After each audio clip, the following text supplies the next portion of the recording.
Being that the previous chapter was the end of a volume and therefore a proper cliffhanger, it makes sense that this chapter starts out with a few panels which recap the very end of the previous chapter. And as raw and emotionally effective as the previous chapter was, I feel that this one is pretty close to being just as much so. There is no game in this chapter. I mean, there is one feature at the end, one is mentioned, and we do see a little bit of it. But this chapter does not focus on a game, and it is just as important, if not more important than the previous one. In fact, I'd argue that it probably is more important than the previous one because of the major milestone that the characters reach here. In the wake of what has happened, Yugi feels enraged. He has no way of knowing if one of his friends is dead or alive. And while there is a strong argument to be made that because they won the game, the stone cubes would have stopped falling, that Hernândez is most likely just trapped in there, but otherwise unharmed, Yugi doesn't really care about that. His emotions don't really care about that.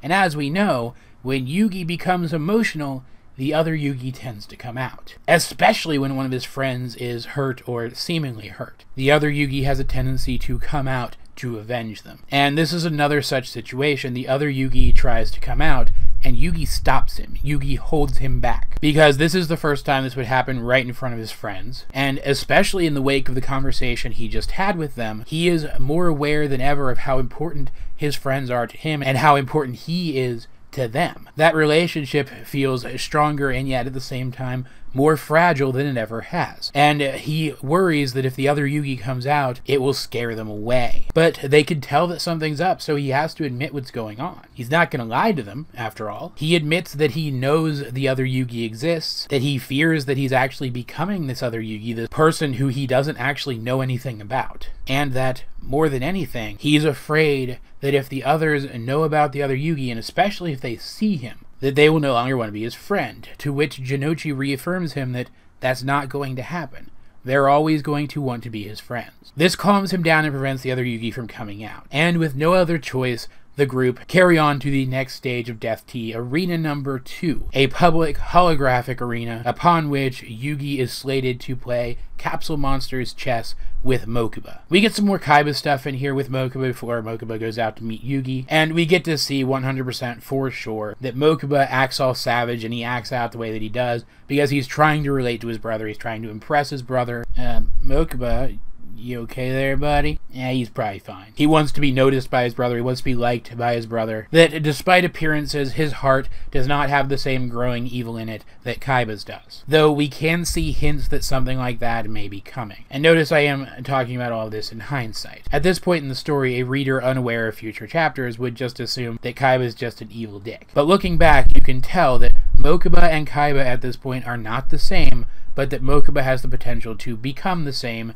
as his brother is here. And so later, when Yugi defeats Kaiba and takes that darkness out of him, he's not just saving Kaiba, he's saving Mokuba too. Either way though, Yugi reaches the arena and Mokuba comes out to meet him. Their game is about to start. There's even a little bit of a demonstration of the holographic technology at this point too, showing that it doesn't just work with dual monsters, and that this arena is also capable of projecting the experience of death hologram that affected Yugi's grandfather so badly. But most importantly, because Yugi realizes that he has to fight, that this coming battle has to be his, he, for the first time, willingly triggers the transformation and brings the other Yugi out. And for the first time, Jinochi and Anzu get to meet the other Yugi. This is only possible because they got the chance to accept the other Yugi earlier. Because they got the chance earlier to reassure Yugi that even in spite of the other Yugi's existence, they're not going to abandon him. Honestly, as horrible as it sounds, I think Honda being put into the situation that he was put into, and almost triggering this transformation into the other Yugi,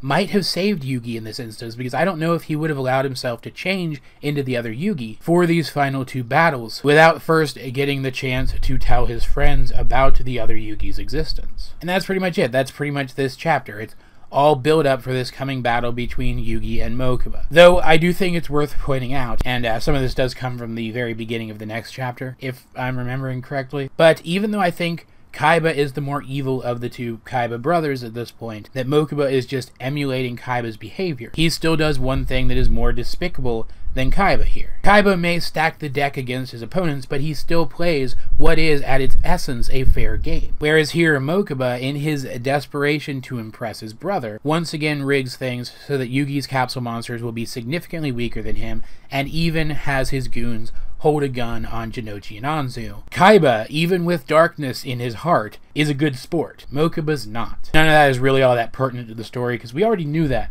about Mokuba. But the chapter does draw attention to it again, so I felt like it was worth mentioning. This is a great chapter of Yu-Gi-Oh! It's the second of 2 chapters within this Death Tea arc, which up to this point has been fun, but also pretty silly. To be mostly character-driven, keeping what I feel is the best part of this arc, the turning point of this arc, going just a little bit longer, and I appreciate that a lot. If this is a chapter that you haven't read, maybe you skipped it because nothing really happened in it pertaining to a game, I honestly think that's a big mistake. This chapter changed the course of this story, and is therefore, I think, a must-read. All that said, though, guys, if you have read this chapter of Yu-Gi-Oh!, what did you think of it? Let's get a discussion going in the comment section down below, or over on my Discord. Link in the description. Either way, though, this has been AJ22, and I will talk to you guys later.